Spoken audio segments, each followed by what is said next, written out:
മകന്റെ മരണത്തിൽ ആളുടെ അസ്കറിന്റെ ഒരു പങ്ക് എങ്ങനെയാണ് സംശയിക്കുന്നത്? അസ്കറിന്റെ പങ്കെന്ന് പറഞ്ഞാൽ ഇതാണ്, ഞങ്ങളെ ഭീഷണിപ്പെടുത്തി. എൻ്റെ മോൻ അന്ന് 10ാം ക്ലാസ്സിൽ പഠിക്കുകയാണ്. മോനെ ഗുണ്ടകളെ വിട്ട് അടുപ്പിക്കും. ഗുണ്ടകൾ ചെന്നെന്നാണ് കൂട്ടുകാരൊക്കെ പറഞ്ഞിട്ടുള്ളത്. 2-3 പേര് വന്ന് മുഹമ്മദ് ആരാണെന്ന് പറഞ്ഞ് ചോദിച്ചിട്ടുണ്ടെന്ന്.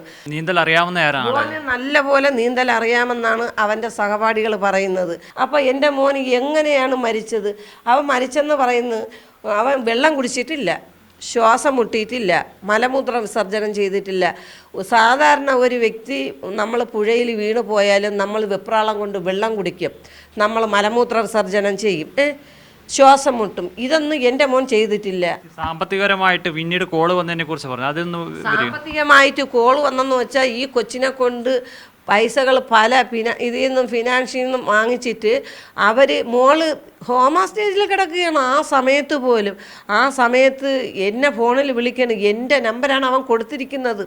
എൻ്റെ നമ്പർ കൊടുത്തിട്ട് എന്നെ വിളിക്കുകയാണ്. ആമിനെ ഇങ്ങനെ പൈസകൾ ലോൺ എടുത്തിരിക്കുന്നു, ഇന്ന ദിവസം അടയ്ക്കണമെന്നും പറഞ്ഞ് ഇവർ നിരന്തരം വിളിച്ചുകൊണ്ടിരിക്കണം. അല്ലെങ്കിൽ ഞങ്ങൾ കോടതിയിൽ പോകും, ആമിനാരുടെ പേരിൽ ആക്ഷൻ എടുക്കും. ഇതൊക്കെയാണ് അവർ വിളിച്ച് പറയുന്നത്. നിങ്ങൾ ഫോൺ ആമിനാക്ക് കൊടു.